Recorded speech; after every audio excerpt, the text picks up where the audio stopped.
Bonjour chers tous, Adelaide Oufoué-Boigny, Raquel Jackson, Kanga Massiano Adelaide Efrazi, journaliste exilée de la Côte d'Ivoire, réfugiée politique ici au Maroc, plaignante à la Cour pénale internationale pour des charges déjà connues par le Conseil des jurés.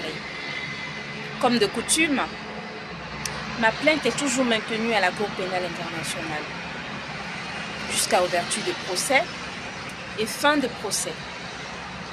Je suis toujours sur le territoire marocain, en situation d'exilé politique de la Côte d'Ivoire, plaignante à la Cour pénale internationale.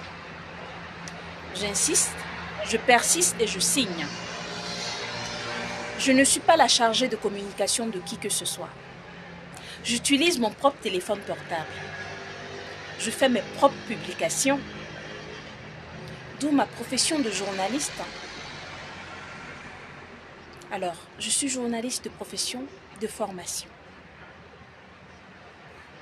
Exilée de la Côte d'Ivoire, fille du premier président de la Côte d'Ivoire, Félix Houphouët-Boigny, et de l'artiste Myriam Makeba.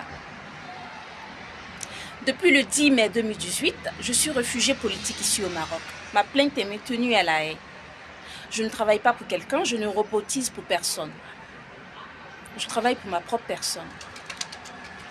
Alors, je souhaiterais de vive voix que la communauté internationale prenne ses responsabilités, d'où la Cour pénale internationale.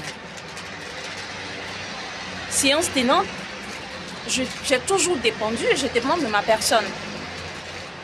Je suis téléopératrice dans un centre d'appel ici à Casablanca. Je dépends de ma personne. Vie, loyer, facture, tout de ma personne. Je ne suis pas sous la tutelle de qui que ce soit. Je vis et je dépends de ma personne. Il faudrait qu'on mette les points sur les i et les i sous les points. Il faudrait qu'on soit clair là-dessus. Quelle qu'en soit la situation, il est préférable d'en venir au fin fond de l'information. La vérité rougit les yeux mais ne les casse pas.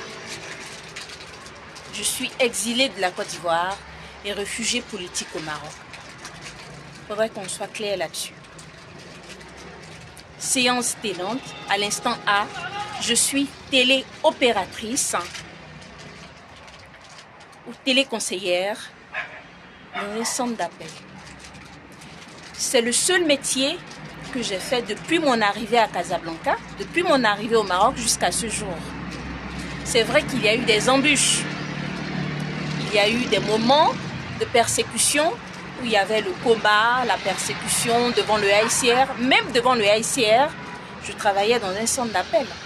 J'étais téléopératrice. Je dormais devant le HCR et je partais au travail jusqu'à ce que j'ai mon salaire pour me prendre une maison. J'ai des parents, je dirais mes parents biologiques, ont des maisons ici qui me sont léguées, qui sont à mon nom, que le Musa et certaines personnalités ont confisqué. J'ai des biens qui sont à mon nom, mentionnés avec mon nom en grand caractère. Unique héritière. Par abus de pouvoir, je ne peux pas posséder mes biens, je ne peux pas récupérer mes maisons. Je passe par la justice. Les gens utilisent ma situation de vulnérabilité pour présenter n'importe qui, pour avoir quelque chose pour se mettre sous la dent. Il faudrait qu'on soit clair. J'ai toujours été seule dans mon coin, vaut mieux être seule que mal accompagnée d'ailleurs. Je ne suis pas la propriété privée de quelqu'un. Je suis chrétienne catholique, l'unique fille et le dernier enfant du premier président de la Côte d'Ivoire. Je ne suis pas la propriété privée de qui que ce soit. Il faudrait qu'on soit clair là-dessus. Journaliste exilée de la Côte d'Ivoire, réfugiée politique au Maroc. Plainte maintenue au calendrier judiciaire de La Haye. S'il y a un rendez-vous, quel qu'en soit l'endroit, ce sera à la Cour pénale internationale. Je n'ai jamais dépendu de qui que ce soit. Je me paye mon loyer. Je me paye mes factures. Je vis à mes dépens. Je me nourris de moi-même. Alors, faudrait que ces mythomanes, ces affamés ambulants arrêtent d'utiliser mon nom ma situation sociopolitique pour se faire de l'argent. Je n'ai jamais reçu un rond de qui que ce soit, ni de l'ambassade des États-Unis, ni de l'ambassade de la Côte d'Ivoire, ni du ICR, ni de la communauté internationale, ni du Palais Royal. Marocain, bien sûr, et même anglophone. Que toutes ces personnes mythomanes qui utilisent mon nom arrêtent d'utiliser mon nom à mauvais escient. Il faudrait qu'on se dise les vérités. Au grand jamais, je ne vais changer ou vendre mon identité à qui que ce soit. Je suis assez claire et ferme là-dessus. Ma plainte à la Cour pénale internationale est maintenue. Alors, je me comporte comme une réfugiée. Pour ne pas avoir d'histoire avec quelqu'un, je marche sur des œufs sans les casser. Assez prudente. Du travail à la maison. De la maison au supermarché ou même au shopping et je rentre chez moi. Chez moi, à la maison, qui est payé par moi. Je ne vis pas sous la tutelle de quelqu'un. Il faudrait qu'on soit clair là-dessus. Que ces mythomanes se réveillent de leur cauchemar.